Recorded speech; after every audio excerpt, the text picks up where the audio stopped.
قل اے محبوب آپ فرمائیے امر ربی بالقسط، میرے رب نے انصاف کا حکم دیا ہے، وَأَقِیمُوا وُجُوهَکُمْ، اور اپنے منہ سیدھے کرو، عند کل مسجد، ہر نماز کے وقت۔ یہاں مسجد سے مراد نماز کا وقت ہے۔ وَادْعُوهُ مُخْلِصِينَ لَهُ الدِّينَ، اور اس کی عبادت کرو خالص اس کے بندے ہو کر، کما بدأکم تعودون، جیسے اس نے تمہارا آغاز کیا ویسے ہی پلٹو گے، یعنی جیسے اس نے تمہیں عدم سے وجود دیا، تمہارا وجود نہ تھا، اس نے تمہیں پیدا کیا، ایسے ہی تمہیں موت کے بعد دوبارہ زندہ فرمائے گا۔ یہ ان لوگوں پر حجت ہے جو آخرت کی زندگی کا انکار کرتے ہیں۔ اس سے یہ بھی مستفاد ہوتا ہے کہ جب اسی کی طرف پلٹنا ہے اور وہ اعمال کی جزا دے گا تو عبادات اور فرما برداری کو اس کے لیے خالص کرنا ضروری ہے۔ فریقاً ہدا، ایک گروہ کو راہ دکھائی ایمان کی اور معرفت کی، اور انہیں عبادت و فرما برداری کی توفیق دی۔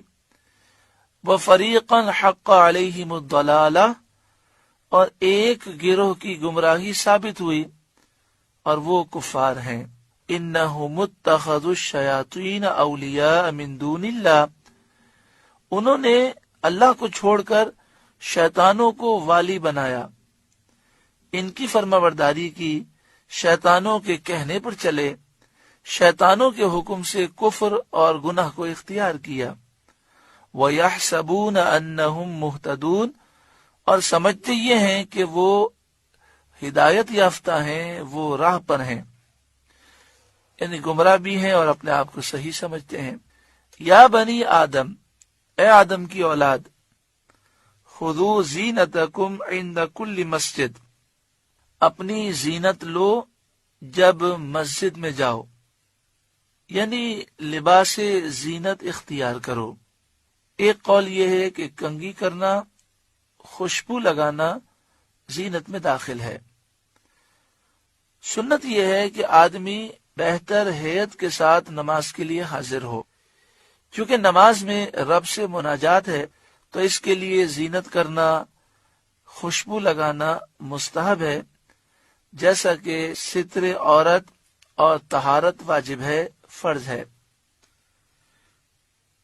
یا بنی آدم خذوا زینتکم عند کل مسجد، اے آدم کی اولاد اپنی زینت لو جب مسجد میں جاؤ، یعنی جب نماز پڑھیں تو اچھے لباس کے ساتھ پڑھیں، خوشبو لگا کر پڑھیں، اور جو زینت کے دیگر اسباب ہیں وہ اختیار کریں، مگر یہ مسئلہ یاد رکھیں کہ عورت اگر خوشبو لگائے تو عورت کے لیے ایسی خوشبو منع ہے جو پھیلے۔ عورت کی خوشبو ایسی ہونی چاہیے بھائی بھی اگر اس کے برابر سے گزریں تو انہیں خوشبو محسوس نہ ہو۔ یہ بڑا مشکل کام ہے کہ خوشبو ان کے کپڑوں سے آگے نہ بڑھے، تو اس لیے خواتین کو گھر سے باہر خوشبو نہیں لگانی چاہیے، اور گھر میں اگر صرف محرم افراد ہیں، ان کے شوہر ہیں، ان کے والد ہیں، ان کے بھائی ہیں، تو گھر کے اندر ایسی ہلکی خوشبو لگانے میں حرج نہیں ہے، مگر احتیاط کرنی چاہیے۔ حدیث پاک میں ہے جو عورت خوشبو لگا کر نکلے نامحرم مردوں کے پاس سے اور وہ اس کی خوشبو پائے، پیارا آقا صلی اللہ علیہ وآلہ وسلم نے فرمایا ایسی عورت بدکار عورت ہے۔ جب سوچیں خوشبو لگا کر نکلے اور خوشبو کا پردہ نہ ہو، خوشبو پھیلنے والی ہو، اور نامحرم مرد خوشبو کی وجہ سے متوجہ ہوں، تو پیارا آقا صلی اللہ علیہ وسلم فرماتے ہیں فَهِيَ زَانِيَةٌ زَانِيَةٌ زَانِيَةٌ، تو جو عورت بال کھلے رکھ کر اور دیگر انداز سے بے پردہ نکلے اور نامحرم مرد اسے دیکھیں، اس سے ہمارے آقا و مولا کس قدر ناراض ہوتے ہوں گے۔ مسلم شریف کی حدیث میں ہے کہ زمانے جاہلیت میں دن میں مرد اور عورتیں رات میں ننگے ہو کر طواف کرتے تھے۔ اس آیت میں ستر چھپانے اور کپڑے پہننے کا حکم دیا گیا۔ اور اس میں دلیل ہے کہ ستر عورت نماز میں اور طواف میں اور ہر حال میں واجب ہے۔ مرد کا تو ستر آپ سماعت کر چکے کہ ناف کے نیچے سے لے کر گھٹنے کے نیچے تک۔ عورت جب نماز پڑھے چاہے وہ اپنے کمرے میں اکیلی ہو، پھر بھی اس پر لازم ہے کہ اس کا پورا جسم چھپا ہوا ہونا چاہیے، صرف چہرے کی ٹکلی کھلی ہو، اس کی ہتھیلیاں کھلی ہوں اور پاؤں کے پنجے کھلے ہوں تو حرج نہیں، یعنی یہ اعضا کھولنے کی اجازت ہے۔ باقی اس کا پورا جسم چھپا ہوا ہونا چاہیے۔ اگر باریک دوپٹہ ہے، باریک چادر ہے جس سے بالوں کی رنگت ظاہر ہوتی ہے تو نماز شروع ہی نہیں ہوگی۔ اسی طرح اگر کلائیاں کھلی ہیں، بازو کھلے ہوئے ہیں، یا باریک شلوار ہے جس سے پاؤں نظر آ رہے ہیں، یا بعض اوقات لباس ایسا ہوتا ہے کہ جس میں سوراخ ہوتے ہیں اور جسم کا کوئی بھی عضو جو ہے اس کا چوتھائی ظاہر ہو گیا تو پھر نماز شروع ہی نہیں ہوگی۔ یہاں تک کہ عورت نے پورا جسم چھپایا نماز میں، صرف کان کھلا ہوا ہے، ایک کان کھلا ہوا ہے، یا آپ سمجھیں کہ کانوں کا چوتھائی حصہ اتنا کھلا ہوا ہے جس سے نماز نہیں ہوتی، تو نماز شروع ہی نہیں ہوگی۔ کان بھی چھپانا ضروری ہے، گردن بھی چھپی ہوئی ہو، گلا بھی چھپا ہوا ہو، بڑی چادر جو موٹی چادر ہو اس کو اچھی طرح اوڑھ کر نماز پڑھنی چاہیے۔ اسی طرح اور جب نماز پڑھے تو اس کے ٹخنے بھی نظر نہیں آنے چاہیے، اس کے ٹخنے بھی چھپے ہوئے ہوں، اس کی ایڑیاں بھی چھپی ہوئی ہوں۔ اللہ تبارک و تعالی ہماری بہنوں کو صحیح طور پر نماز پڑھنے کی توفیق عطا فرمائے۔ وَكُلُوا اور کھاؤ، وَاشْرَبُوا اور پیو، وَلَا تُسْرِفُوا اور حد سے نہ بڑھو، إِنَّهُ لَا يُحِبُّ الْمُسْرِفِينَ بے شک حد سے بڑھنے والے اللہ کو پسند نہیں ہے۔ یہاں پہ فرمایا گیا کہ کھاؤ اور پیو اور حد سے نہ بڑھو، اسراف نہ کرو۔ اللہ تعالیٰ اسراف کرنے والوں کو پسند نہیں فرماتا۔ حضرت کلبی کا قول ہے کہ بنی عامر ایک قبیلہ ہے، جب یہ حج کرتا تھا تو زمانہ حج میں اپنی خوراک بہت ہی یہ لوگ کم کر دیتے تھے، گوشت اور چکنائی تو بالکل ہی نہیں کھاتے تھے، اور یہ گوشت چھوڑنا اور چکنائی چھوڑنا حج کی تعظیم سمجھتے تھے۔ مسلمانوں نے انہیں دیکھ کر عرض کیا، یا رسول اللہ صلی اللہ تعالی علیہ وآلہ وسلم، ہمیں ایسا کرنے کا زیادہ حق ہے۔ اس پر یہ نازل ہوا کہ کھاؤ اور پیو، گوشت بھی کھا سکتے ہو، چکنائی بھی کھا سکتے ہو، اسراف نہ کرو۔ اب سوال یہ ہے کہ اسراف کیا ہے؟